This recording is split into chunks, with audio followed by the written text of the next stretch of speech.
할렐루야. 아멘. 2026년 새해를 시작한 지 벌써 한 달이 지났습니다. 지난 1월 한 달을 지켜주신 하나님께 감사 찬양을 드립니다.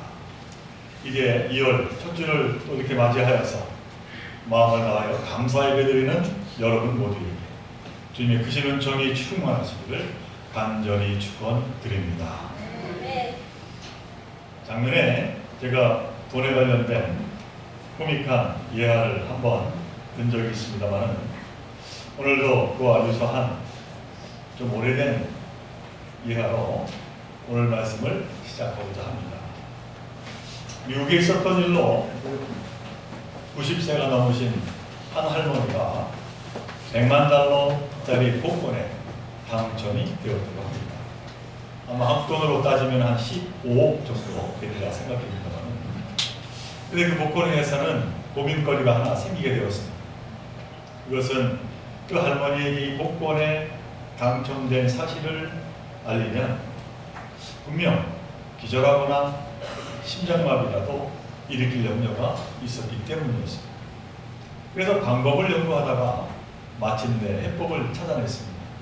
그 할머니가 다니는 교회 목사님에게 이것을 부탁하기로 한 것이죠. 목사님 할머니가 기절하지 않도록 이 사실을 조심스럽게 전해 주십시오. 그렇게 부탁을 했습니다. 그러다 목사님은 그 90세 할머니의 집에 찾아가게 되었습니다. 그리고는 조심스럽게 그 사실을 말해 주었습니다.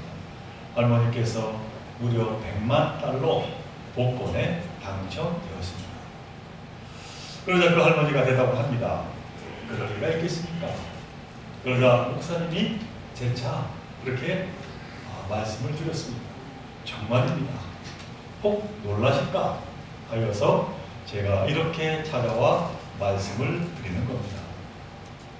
그랬더니 그 할머니가 이렇게 대답을 했다는 것이죠. 정말 그게 사실이라면 그 돈 모두를 목사님께 드릴게요 했다는 거예요. 그래서 이 말을 들은 목사님이 그만 그 자리에 놀라서 기절했다. 물론 지어낸 이야기일 수 있겠습니다만은 우리에게 이처럼 찾아온 행운, 더 나아가 큰 복은 누구를 막론하고 기절할 만큼 기쁨을 우리에게 줄 것입니다. 자, 그런데 세상에는 크게 두 가지 형태의 복이 있지 않나 이렇게 생각을 해봅니다. 그 하나는 외형적인 복입니다. 그리고 또 하나는 내면적인 복입니다. 여기서 외형적인 복은 재물, 그리고 명예, 지위 이 같은 것들을 일컫는 외적인 복을 말합니다. 그러나 내면적인 복은 마음으로 얻는 복으로 희생하는 마음, 베푸는 마음, 겸손한 마음, 사랑하는 마음을 많이 이제 갖게 된 복입니다. 그런데 이 세상은 이 두 복 가운데서 일반적으로 외형적인 복을 더 좋아한다는 것이죠. 그래서 이 외형적인 복을 많이 받으면 남들이 다 부러워합니다. 아니 부러워다 못해 시기와 질투를 받기도 합니다. 그러나 내면적인 복을 받으면 질투나 시기, 부러움의 대상이기보다는 존경의 대상이 됩니다. 그래서 이 세상 역사 속에서 기억되고 존경받고 사랑받는 사람들은 이처럼 외향적인 축복을 많이 받은 자들보다는 오히려 내면적인 축복을 많이 받은 자들이 대부분입니다. 그리고 이들 내면적인 축복을 받은 자들에 의해서 이 세상은 더욱더 아름다워진다는 사실입니다. 그러나 그럼에도 불구하고 이 세상은 여전히 내면적인 복에 대해서는 별로 관심이 없는 것 같습니다. 외형적인 복에 모든 생을 걸려고 한다는 것이죠. 그 복을 차지하기 위해서 무단히 노력을 합니다. 거기에서 삶의 의미를 찾고자 합니다. 그것을 통해서 기뻐하며 또 때로는 그로 인해 땅을 치며 후회하기도 합니다. 물론 이처럼 외형적인 복에 대해서 무시하거나 비하하려는 것이 절대 아닙니다. 일단 우리가 살아가면서 너무나도 중요하고 필요한 복이 아닐 수가 없습니다. 그렇죠. 우리 그리스도인들은 이 외향적인 복보다 먼저 내면적인 복을 더 많이 사모해야 한다는 것이죠. 그 이유는 우리가 이 세상에서의 삶을 끝마칠 때 외향적인 복은 다 떠나고 말기 때문에 재산도 명예도 지위도 다 떠납니다. 그러나 인격적으로 받은 내면적인 복은 하늘나라까지 이어집니다.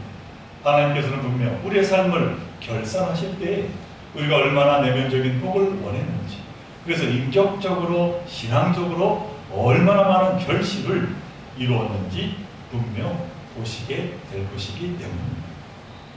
우리가 잘 아는 대로 예수님도 이 세상에 계실 때에 외형적인 복은 별로 없으셨습니다.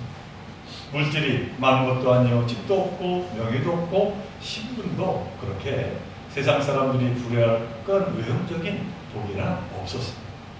그렇지만 예수님은 내면적인 복은 누구보다도 차고 넘치셨습니다. 그래서 예수님은 늘 제자들에게 너희도 나를 따라 내면적인 이 복을 사모하라, 그렇게 말씀을 하셨습니다. 그 대표적인 말씀이 다름 아닌 산상설교의 말씀입니다. 마음이 가난한 사람, 슬퍼할 줄 아는 사람, 온유한 사람, 그의 줄이고 목마른 사람, 자비한 사람, 마음이 깨끗한 사람, 평화를 이루는 사람이 복이 있다 라고 예수님은 말씀을 하셨습니다. 이는 바로 예수님이 품었던 그 마음이다 라고 한 것이죠. 저는 오늘 빌립보서 2장의 말씀을 본문으로 택했습니다. 여기 본문 5절의 말씀을 보면 사도 바울은 우리에게 바로 이 같은 예수님의 마음을 품으라, 그렇게 당부하고 있습니다. 여러분 안에 이 마음을 품으십시오. 그것은 곧 그리스도 예수의 마음이기도 합니다. 이 말씀은 다른 말로 하면 우리에게 내면의 복을 받고자 그렇게 살아라 하는 말씀입니다.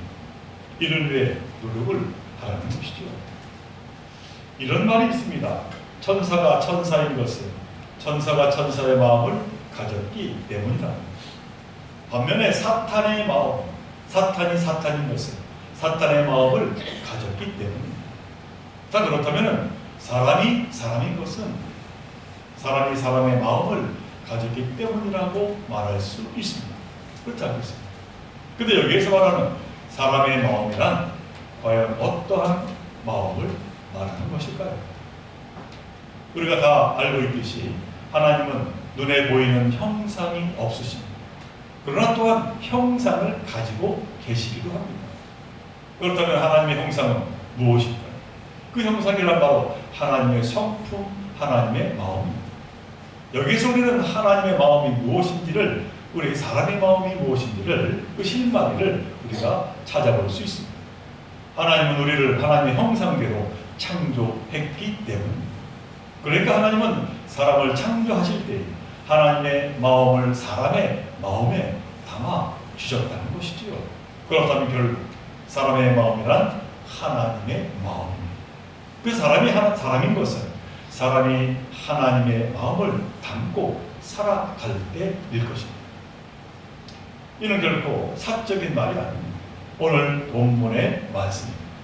하나님께서는 우리가 다시 하나님의 마음을 담아 살기를 원하십니다. 거기에 구원이 있고 생명이 있기 때문입니다. 그러면 우리가 예수의 마음을 품으면서 살아가야 한다고 사도 바울이 힘주어 당부를 하고 있는 것이죠. 자, 그렇다면 여기서 좀 더 구체적으로 예수의 마음, 곧 내적인 복을 받아 살아가게 되면 우리에게 어떠한 삶의 변화가 생기게 되는 것일까요? 우리가 예수의 마음을 품으면 무엇보다도 먼저 우리의 삶이 아름다워진다라고 하는 사실입니다. 이 탈무드의 한 일화입니다.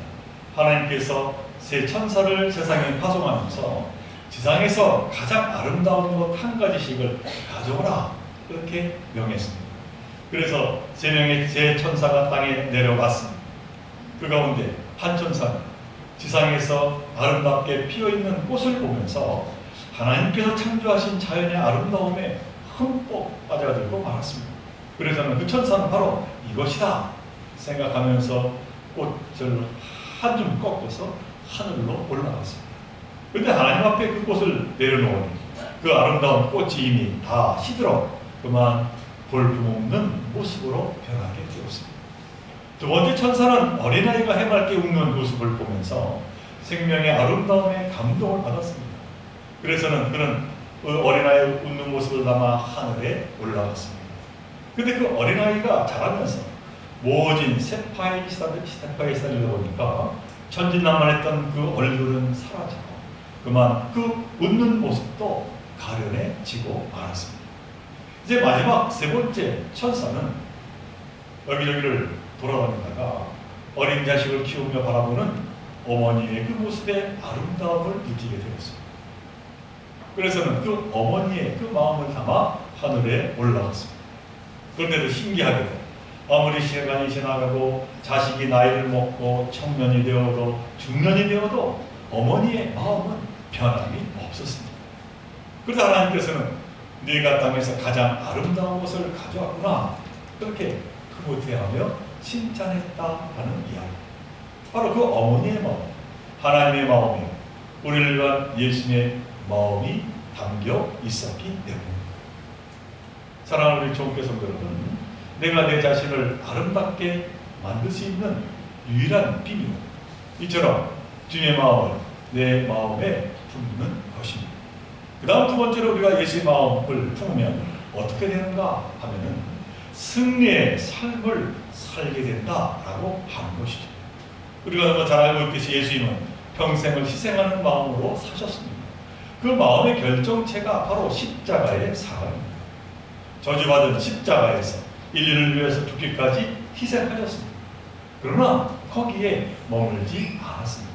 죽은 자 가운데서 다시 살아나서 잠자는 자들의 첫 열매가 되셨습니다. 죽음을 이기시고 부활하셔서 참 그리스도가 되신 것입니다. 그리고 우리도 이 같은 예수님의 마음을 품을 때 죄와 죽음과 싸워 승리하는 정말로 놀라운 인생이 되는 것이죠. 여러분들 아마 로마의 휴일이라고 하는 영화를 아마 보신 적이 있으리라 생각이 됩니다. 배너를 만든 윌리엄 와일러라고 하는 감독이 1953년에 흑백으로 만든 영화. 우리는 이 영화에서 눈부시게 아름다운 여배우를 만납니다. 그녀는 바로 이 로마 휴일로 여주연상을 받은 오드리 헵번이라고 하는 배우입니다. 근데 그녀는 온갖 부와 명성을 다 뒤로하고 기아로 죽어가는 어린이들을 돌보기 시작했습니다. 훗날 그녀의 삶을 옆에서 지켜보던 한 기자는 이렇게 회고를 했습니다. 우리가 정말 아름다운 오드리 헵번을 만난 것은 그녀의 영화에서가 아니라 메마르고 굶주린 땅 아프리카에서였습니다. 그녀는 진정 인생의 승리자였습니다. 그렇게 그는 글을 남겼습니다. 1993년에 그녀는 오랜 투병 끝에 63세의 나이로 세상을 떠났습니다. 그는 죽기 전에 이러한 말을 남겼다고 합니다. 당신에게는 또 다른 손길이 있다는 것을 기억하십시오. 하나는 자신을 위한 손길, 또 하나는 다른 사람을 도와주기 위한 손길이라는 사실을 말이죠. 오늘 사도 바울이 우리에게 당부합니다. 무슨 일을 하든지 경쟁심이나 허영으로 하지 말고 겸손한 마음으로 하고 자기보다 서로 남을 낮게 여기십시오. 또한 여러분은 자기 일만 돌보지 말고 서로 다른 사람들의 일도 돌보아 주십시오. 여러분 안에 이 마음을 품으십시오. 그것은 곧 그리스도 예수의 마음이기도 합니다. 사랑하는 우리 좋은교회 성도 여러분, 여러분 모두에게 이처럼 내면적인 축복이 날마다 차고 넘치기를 간절히 바랍니다. 그래서 하나님께 영광이 되고 또 여러분 모두에게는 그 뭐가 비길 수 없는 기쁨과 은혜와 소망이 충만하시기를 주님의 이름으로 간절히 축원을 드립니다. 함께 기도드립니다. 사랑하는 하나님, 우리가 살아갈 때 외형적인 복도 필요하고 내면적인 복 또한 필요합니다. 그러나 무엇보다도 먼저 내면적인 복을 사모하며 살아가는 저희 모두가 되게 하여 주옵소서. 예수의 마음을 닮아 세상을 아름답게 만드는 그 귀한 일에 쓰임받게 하십니다. 무엇보다 하나님께 잘했다 칭찬받는 인생의 승리자로 살아가게 하여 주옵소서. 이 모든 간구 우리들 예수 그리스도 이름으로 기도드리옵나이다.